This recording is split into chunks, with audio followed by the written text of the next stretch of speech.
दोस्तों स्वागत है आपका हमारे चैनल पर। आज की मूवी का नाम है पेची, जो कि एक हॉरर मूवी है और ये आपको जरूर पसंद आएगी। इसीलिए प्लीज आप वीडियो को लाइक करके चैनल को सब्सक्राइब कर लीजिए। हम शुरू करते हैं आज की कहानी। इस मूवी की शुरुआत में हम एक कपल को देखते हैं जो किसी जंगल में घूमने जाते हैं और जब लड़का आग जलाने के लिए पेड़ काटने लगता है तो उसमें से एक गुड़िया गिरती है, जिसे देखकर लड़के के होश उड़ जाते हैं। तभी उस लड़के पर हमला करके कोई शैतानी आत्मा उसे मार डालती है। फिर जब लड़की इस लड़के को ढूंढने जाती है तो उसे वो डरावनी गुड़िया पड़ी मिलती है और जैसे ही लड़की उस गुड़िया को उठाती है तो शैतानी आत्मा उसे भी मार डालती है। जिसके बाद सीन शिफ्ट होता है और हम मारी नाम के आदमी को देखते हैं जो कि इस एरिया में गाइड का काम करता है। और आज उसकी बेटी कहती है कि पापा आप काम से जल्दी आ जाना क्योंकि मैं अपना बर्थडे आपके साथ ही सेलिब्रेट करना चाहती हूँ। तो मारी अपनी बेटी से वादा करके अपने काम पर चला जाता है। इसके बाद मारी एक आदमी से आकर मिलता है जिसका नाम चरण था और उसी ने मारी को हायर किया था। असल में चरण अपने ग्रुप के साथ जंगल में ट्रैकिंग करने आया था और वो मारी से कहता है कि हम कल सुबह ट्रैकिंग पर चलेंगे, इसीलिए तैयार रहना। जिसके बाद चरण अपने ग्रुप को ये बात बताता है कि हमें कल सुबह निकलना है।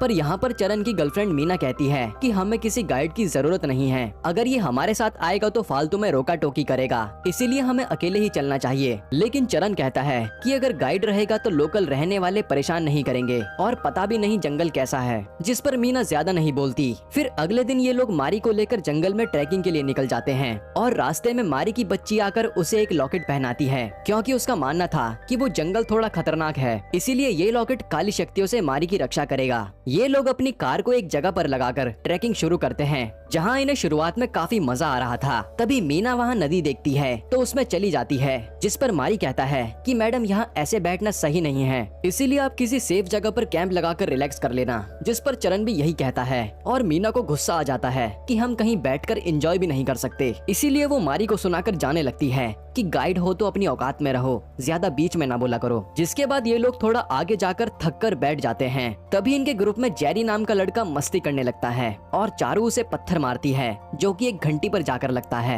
तब वो आवाज सुनकर चारू और सेतु नाम का लड़का उसे देखने जाते हैं। तो यहाँ पर एक रास्ते पर कई सारी घंटियां लगी हुई थी और सेतु मस्ती मस्ती में वो घंटियां गिरा देता है और वहाँ एक भयानक सा शोर हो जाता है जिससे सबके सर में दर्द होने लगता है। और मारी सेतु को डांटता है कि ये तुमने क्या कर दिया, ये रास्ता गांव वालों ने बंद करके रखा था और तुमने उसे खोल दिया। यहाँ साफ साफ लिखा भी है कि इस रास्ते पर जाना मना है। अब सेतु कहता है कि मुझसे फालतू बात मत करो, इसीलिए मैं तो इस रास्ते पर जा रहा हूँ। लेकिन मारी तो साफ मना कर देता है, अगर तुम्हें यहाँ जाना है तो आप लोग अकेले ही जाओ, मैं जोखिम नहीं लूंगा। ये रास्ता काली शक्तियों की ओर जाता है। ये सुनकर मीना हंसने लगती है कि ये आदमी सच में पागल है। तब चरण मारी की बात मानता है और अपने ग्रुप को सेफ रास्ते से आगे बढ़ने के लिए कहता है। फिर ये लोग आगे बढ़ते हैं और चारू सबसे पीछे चल रही थी और उसे ऐसा लगता है जैसे किसी ने उसे बुलाया, इसीलिए वो चुपचाप उस साइड चल देती है और हम देखते हैं कि वो एक पहाड़ी से गिरने वाली है और अहम मौके पर मारी आकर चारू को बचा लेता है और हम एक काली शक्तियों को इनके पीछे आते हुए देख सकते हैं। जिसके बाद चारू टेंशन में आ जाती है कि पता नहीं उसे क्या हो गया था। फिर थोड़ी दूर चलने पर ये लोग एक अच्छी सी जगह पर पहुंच जाते हैं और यहीं पर कैंप लगा लेते हैं। जिसके बाद ये लोग मस्ती करने लगते हैं और जेरी एक फोटोग्राफर था, इसीलिए वो इनकी फोटो खींचने के लिए इनके पीछे भागता है और ये सारे लोग कहीं छिप जाते हैं जेरी को डराने के लिए। हालांकि मारी उस समय वहीं कैंप में था। अब जब जेरी आगे बढ़ता है तो कोई उसका पैर पकड़कर उसे नीचे गिरा देता है और तभी उसे एक पेड़ के पीछे डरावना चेहरा नजर आता है जिससे उसकी सांस रुक जाती है।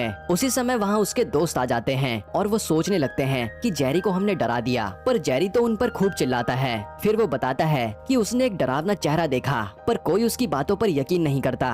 तब जेरी गुस्से में वापस कैंप पर आता है और उसके पीछे पीछे वो लोग भी उसे समझाने आते हैं कि हम बस मजाक कर रहे थे। जिस पर जेरी उन्हें अपने पैर का निशान दिखाता है कि ये देखो मुझे किसी ने इतने जोरों से पकड़ा था, जरूर यहाँ कोई आत्मा है। लेकिन उन्हें लगता है कि जेरी किसी पेड़ से टकरा गया होगा तो ये उसी के निशान हैं। इसीलिए सेतु और चारू तो बस जेरी पर हंसे जा रहे थे कि ये कितना बड़ा डरपोक है। इस पर जेरी कहता है अगर तुम लोग इतने ही बड़े जाबाज हो तो ये लो कपड़ा और दम है तो उस पेड़ पर जाकर बांध कर आओ जहाँ तुमने वो घंटियां गिराई थी। और मारी ने कहा था ये डरावनी जगह है। तब सेतु और चारू इस चैलेंज के लिए हाँ कर देते हैं और वहाँ जाने लगते हैं। जिस पर मारी उन्हें रोकता है लेकिन वो तो मारी को ही डांट कर चले आते हैं और उससे कहते हैं कि बाप बनने की कोशिश मत करो। तो मारी बेचारा कुछ नहीं बोलता। जिसके बाद चारू एक धागा रास्ते में पड़ने वाले सभी पेड़ों पर बांधती जाती है ताकि वापस आते समय रास्ता न भटक जाए। फिर ये लोग थोड़ा आगे जाते हैं। चारू को एक खंडर सा घर दिखता है तो वो कहती है चलो अंदर देखते हैं कि क्या है, क्योंकि यहाँ तो कोई आता जाता नहीं है। जिस पर सेतु भी चल देता है। फिर ये लोग अंदर आते हैं। यहाँ काफी सारी अजीबोगरीब चीजें पड़ी हुई थी, जैसे यहाँ काला जादू होता हो। इसी तरह से गुड्डे गुड़िया पड़े थे। तब सेतु देखता है कि यहाँ तो बेसमेंट भी है, इसीलिए वो वही देखने लगता है और यहाँ एक डरावनी सी गुड़िया को चारू हाथ में उठाती है। दोस्तों ये वही गुड़िया थी जो हमने मूवी की शुरुआत में देखी थी और इस गुड़िया को उठाने के बाद चारू को एक डरावना चेहरा दिखता है और उसके होश उड़ जाते हैं। उसी समय वहाँ सेतु आता है तो चारू कहती है कि हमारा यहाँ रुकना सही नहीं है, सीधा चरण के पास चलो, मैंने कुछ डरावना देखा है यहाँ। जिस पर ये लोग वहाँ से निकल जाते हैं और हम उनके पीछे एक डरावनी सी बुढ़िया को देखते हैं। इधर मारी चरण से कहता है कि उन लोगों को गए हुए काफी समय हो गया है, इसीलिए हमें चलकर देखना चाहिए। तभी चरण जेरी और मीना से कहता है कि तुम दोनों यहीं रुको, हम देख कर आते हैं। फिर ये लोग चारू और सेतु को आवाज लगाते हुए आगे बढ़ते हैं और थोड़ा आगे बढ़ने पर इन्हें चारू जख्मी हालत में मिलती है। वहीं सेतु भी डरा हुआ था। फिर पास आते ही चारू हंसने लगती है कि हम तो बस तुम्हें देखकर प्रैंक कर रहे थे। जिस पर चरण को काफी गुस्सा आ जाता है और वो उन्हें डांटकर सीधा कैंप पर चलने के लिए कहता है। अब ये लोग जैसे ही कैंप में आते हैं तो चरण देखता है कि यहाँ सेतु और चारू पहले से ही बैठे हुए थे और चारू की हालत काफी ज्यादा खराब थी। तभी मारी और चरण पीछे मुड़ के देखते हैं कि कौन असली है और कौन नकली। तो यहाँ चारू और सेतु थे ही नहीं, यानी उस आत्मा ने इनके साथ खेल खेला था। ये जानकर तो चरण और मारी के होश उड़ गए थे। चरण को विश्वास हो गया था कि मारी की सारी बातें सच थी और अब चारू की भी हालत धीरे धीरे बिगड़ने लगती है। असल में उसने जब से उस बूढ़ी औरत का साया देखा तब से चारू का दिमागी संतुलन हिल गया है। ये देखकर सेतु कहता है कि मारी को जरूर पता होगा कि चारू के साथ क्या हुआ है, क्योंकि अभी तक तो ये एकदम ठीक थी। तब यहाँ मारी पेची का नाम लेता है और कहानी पास्ट में जाती है। मारी बताता है कि जो घर सेतु और मारी ने देखा था वो पेची का ही घर था और वो गांव के जमींदार परिवार से आती है। पेची को शुरू से ही काला जादू करने में मजा आता था, इसीलिए वो केरला के जंगल में अपनी काले जादू की विद्या को बढ़ाने गई थी। जिसके बाद वो वापस लौटी तो काफी ज्यादा ताकतवर हो गई थी और उसने अपने कई चेले भी बनाए जो हर समय पेची के साथ काली विद्या करते थे। ये लोग काली शक्तियों को खुश करने के लिए बच्चों की बलि भी देने लगे थे और जब यहाँ के गाँव वालों को पता चला तो वो सीधा उस पेची को मारने के लिए पहुँचे। लेकिन पेची तो इतनी शक्तिशाली हो गई थी कि वो आंखों में देखकर भी किसी इंसान को वश में कर सकती थी। इसीलिए उसने आए हुए एक गाँव वाले को तड़पाकर मार डाला और इससे गाँव वाले भी डर गए कि वो पेची से कैसे बचेंगे, क्योंकि उसके पास जाना खतरे से खाली नहीं है। जिसके बाद गांव के मुखिया ने एक बड़े पंडित की मदद मांगी तो उन्होंने बताया कि पेची ने जादू टोना करके अपनी जिंदगी को बढ़ा लिया है और अब वो उसी के लिए आए दिन बलि दे रही है। असल में जितनी भी बलि चढ़ती रहेगी उन लोगों की उम्र उसे लगती जाएगी और उसे अभी एक खास बलियां और देनी होंगी जिससे वो और ताकतवर बन जाएगी। हम चाहकर भी उसका कुछ नहीं कर सकते। फिर पंडित जी बताते हैं कि अगर इस पेची को खत्म करना है तो एक ही तरीका है, उसे मारकर उसकी आत्मा को कैद कर दिया जाए, वरना वो दोबारा लौट आएगी। अब ये लोग प्लानिंग के साथ सबसे पहले पेची के सेवकों को मारते हैं। फिर जैसे ही पेची आती है तो उसका मुंह बांधकर उसे जान से मार डालते हैं।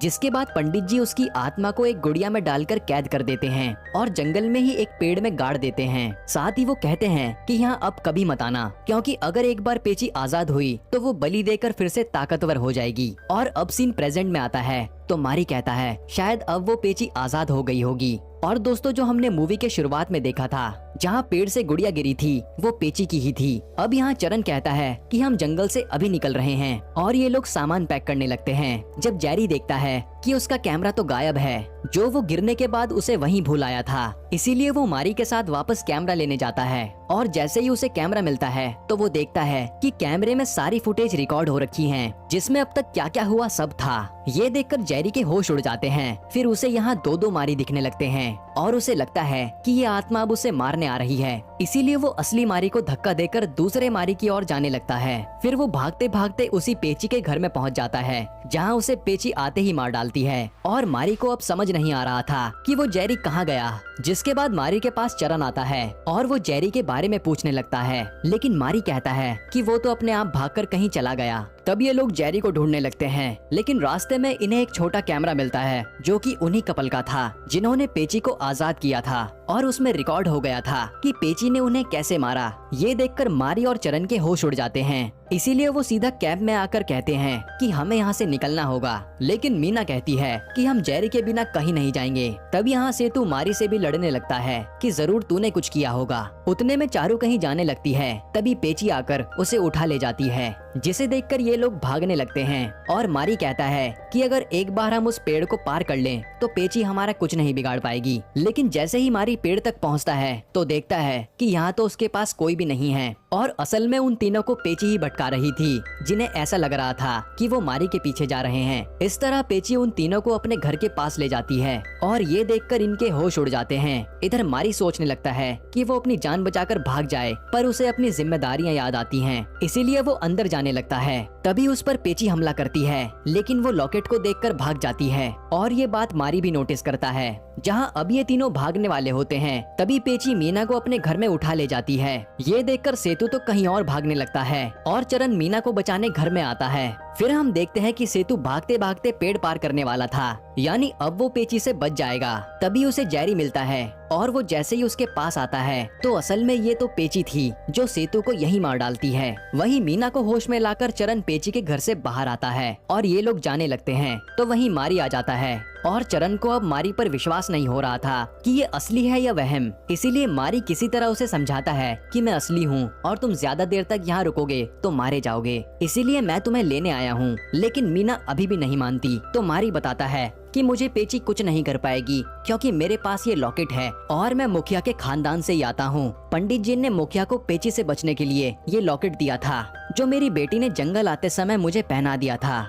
इसीलिए आप मेरे साथ सेफ हैं। जो सुनकर ये लोग पेड़ पार करने के लिए भागने लगते हैं, लेकिन जैसे ये लोग पेड़ पार करने वाले होते हैं तभी मीना गिर जाती है और पेची आकर उसे अपने साथ उठाकर ले जाती है। ये देखकर चरण उसे बचाने भागता है और मारी उसे रोकता रहता है, लेकिन चरण मारी को धक्का देकर अंदर भाग जाता है, पर उसे मीना कहीं भी नहीं मिलती। तभी उसके सामने पेची आती है और जैसे ही वो उसे मारने वाली होती है तो वो खुद डरकर वहाँ से चली जाती है। तब चरण देखता है कि उसके पास तो मारी का लॉकेट है और असल में मारी ने चरण को जंगल में आते समय ये उसकी जेब में रख दिया था। फिर चरण ये सब सोचकर बाहर जाने लगता है कि अब उसे मीना नहीं मिलने वाली और वो जैसे ही बाहर आता है तो वो देखता है कि मारी को भी पेची ने मार डाला। इससे वो दुखी हो जाता है, पर हैरानी वाली बात ये थी कि पेड़ पार करने के बाद पेची ने उसे कैसे मार डाला तो ये आपको आगे पता चलेगा। खैर चरण जैसे ही उस जंगल से बाहर निकलकर एक गाड़ी के सामने आता है और जैसे ही वो गाड़ी में बैठने वाला होता है तो उसमें मीना बैठी होती है। उसी समय उसे कोई मारकर बेहोश कर देता है। इसके बाद जब चरण को होश आता है